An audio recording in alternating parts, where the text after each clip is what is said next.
আমাদের দেশের নদীর ধারণ ক্ষমতা অনেকটা কমে যাচ্ছে।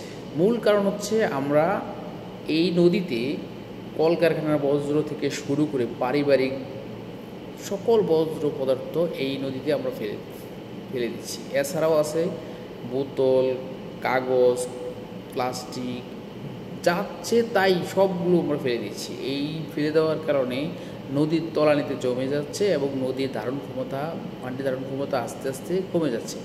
ফলে অল্প বৃষ্টিতে কিংবা একটু ভারী বৃষ্টিতে হলেই নদীর পানি উপচে পড়ে বন্যার আশঙ্কা কিংবা অধিক পরিমাণ জলাবদ্ধতার সৃষ্টি হচ্ছে।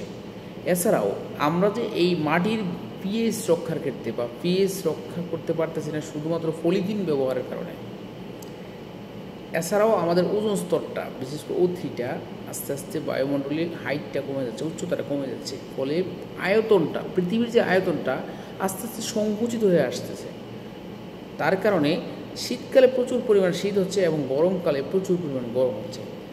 আপনারা যদি আরও লজিক দিয়ে জানতে চান তাহলে বুঝবেন যে যদি কোনো বস্তুর ক্ষেত্রফল ইন্টু উচ্চতা সমান সমান আয়তন, এই ক্ষেত্রফলটা ঠিক আছে কিন্তু উচ্চতার আস্তে আস্তে কমে যায়, তখন ইয়াতে আয়তনের পরিমাণটা কমে যায়। এই আয়তনের পরিমাণ যত বা ভলিউম বা আয়তনের পরিমাণটা কমে যায়, যত পরিমাণ কমে যাবে তত ইয়াতে কোনো বস্তুর অধিক পরিমাণে ঠান্ডা, অধিক পরিমাণে গরম সম্প্রসারিত হতে পারে না। এই সম্প্রসারিত হতে না পারার কারণে যে ছোট্ট আবদ্ধ জায়গাটায় এটা ইফেক্টেড ফেলে। যেমন ধরুন আমার যদি উচ্চতা কমে যায়, ওজোন স্তরের উচ্চতার কারণে যদি পৃথিবীর আয়তন কমে যায়, তখন কিন্তু এটা এই ভূপৃষ্ঠের অধিক পরিমাণ গরমটা ইহা উপরে উঠতে পারে না, অধিক পরিমাণ উপরে উঠতে পারে না। ফলে মানব দেহের তাপমাত্রার সাথে সাথে মানব দেহে এটা একটা ইফেক্ট ফেলে, অর্থাৎ তাপমাত্রা বাড়িয়ে দেয়।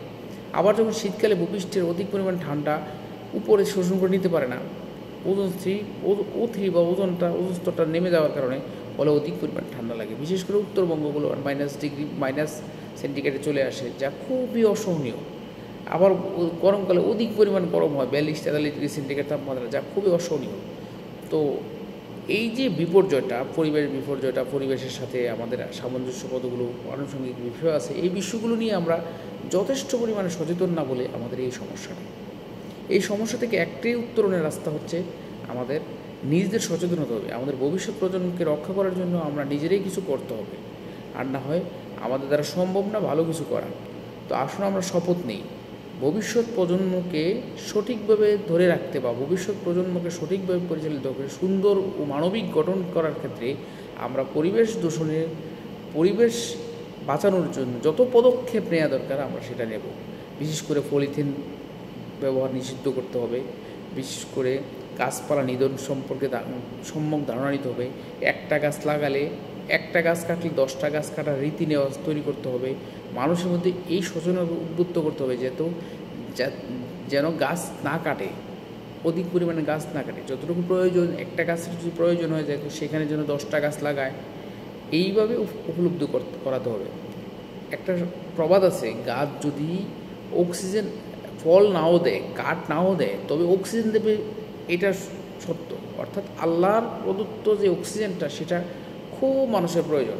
আপনি যদি একবার হাসপাতালের দিকে গিয়ে যান, দেখবেন যে যেই লোকের অক্সিজেনের পরিমাণ 95-এর নিচে নেমে যায়, তাকে অক্সিজেন দিলে প্রতিদিন আইসিইউতে কত টাকা লাগে। তো আসুন আমরা সবচেয়ে পরিবেশ সম্পর্কে সচেতন এবং পরবর্তী প্রজন্মকে রক্ষা করি।